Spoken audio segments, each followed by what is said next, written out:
Living simply and within your means is the most common value when it comes to going grid-free. From living in a compact space, reducing your consumption, and being completely self-sufficient, this place has it all. It's a tiny piece of paradise. Let's go check it out.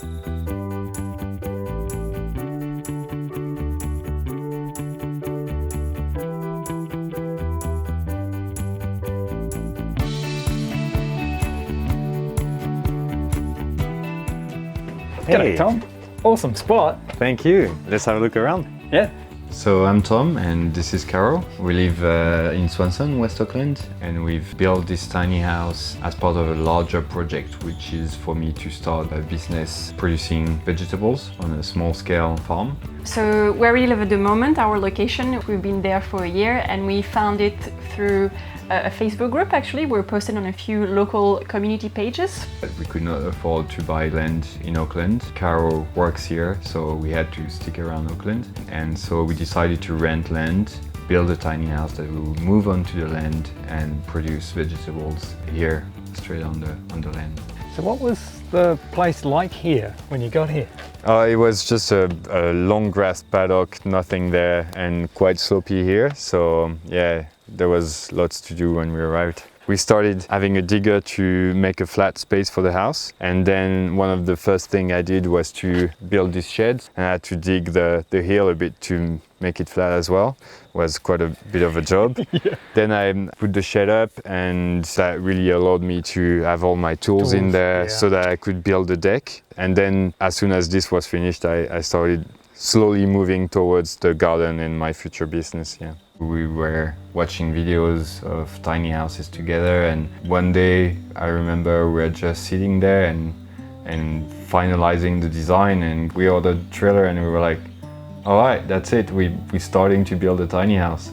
And then a month and a half down the track, I was crying on the trailer, trying to screw the damn floor on it, and it was a nightmare. And I was like, oh gosh, is it just the beginning and we're struggling already?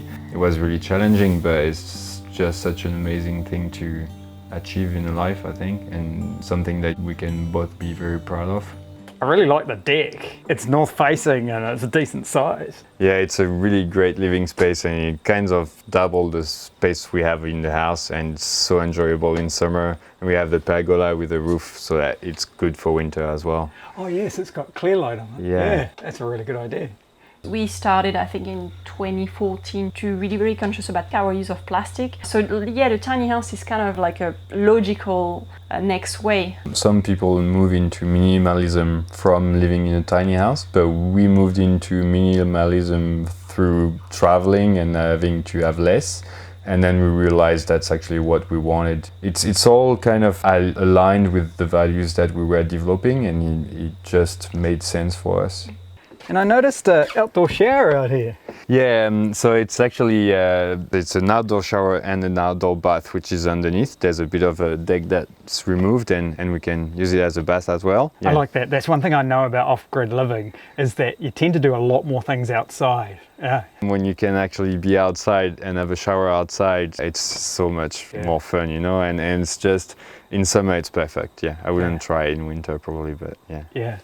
Yeah, one of the main challenges we faced as well is the sheer amount of choice. You have to choose everything. You have to choose what kind of wood you want to use inside, outside, if you want wood, or if you want steel, and what kind of steel, what kind of color.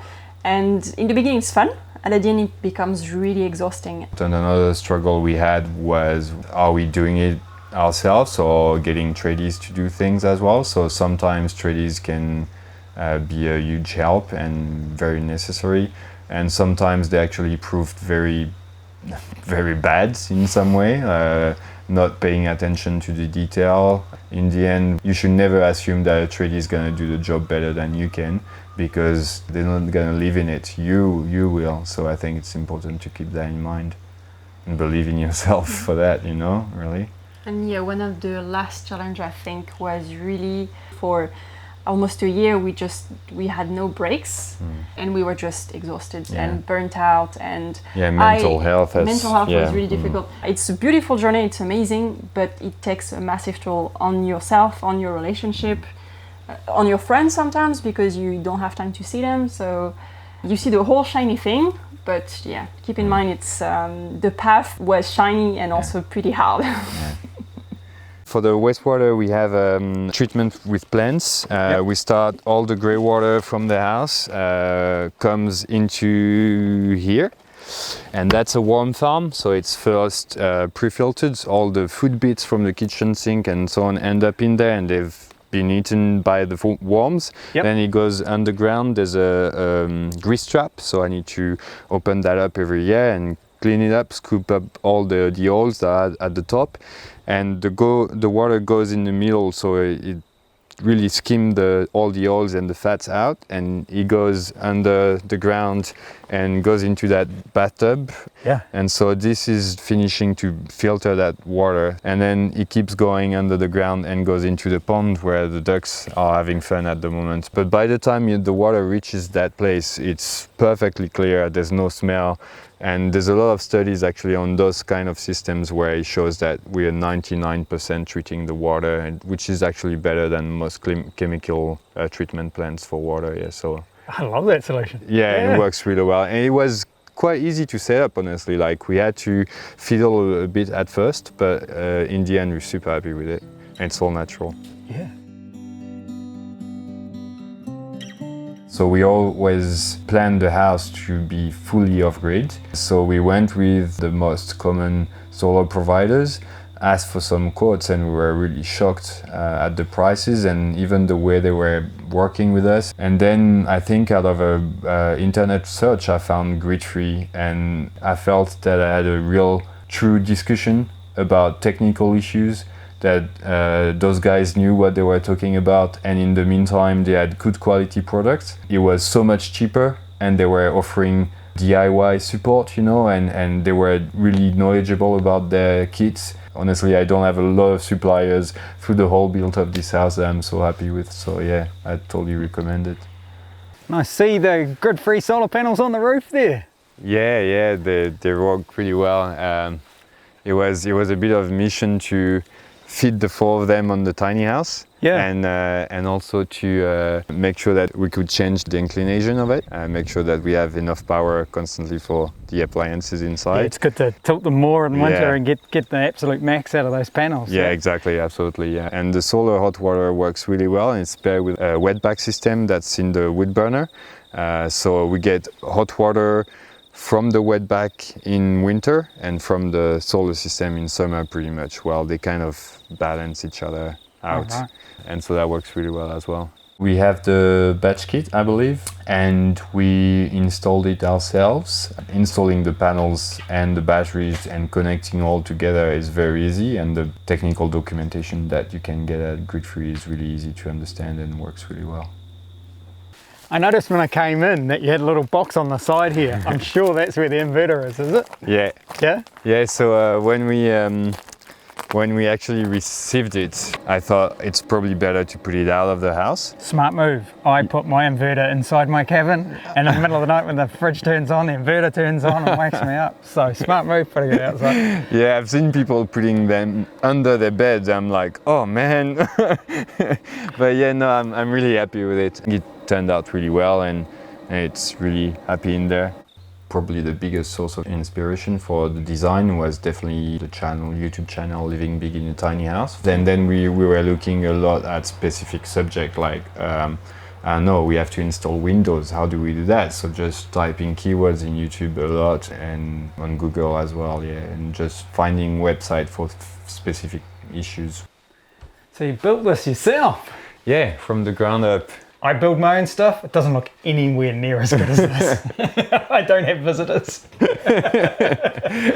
No, we really wanted to look like a house, and so we've spent a lot of time working on details, and it has been a journey, really. But we're so proud of it now, What gave you the confidence to build something yourself? Had you built anything before? Not really. I was not really experienced in DIY neither, but when we arrived in New Zealand about 5 years ago, I bought an old motorcycle from the 70s, and it's a dream that I always had to totally restore it. So I took the engine out and worked on it for years, redoing everything. When I finished it, I realized that if I can do that, I can probably extrapolate that and make my own house, you know. So yeah, just building confidence, I guess. Great job.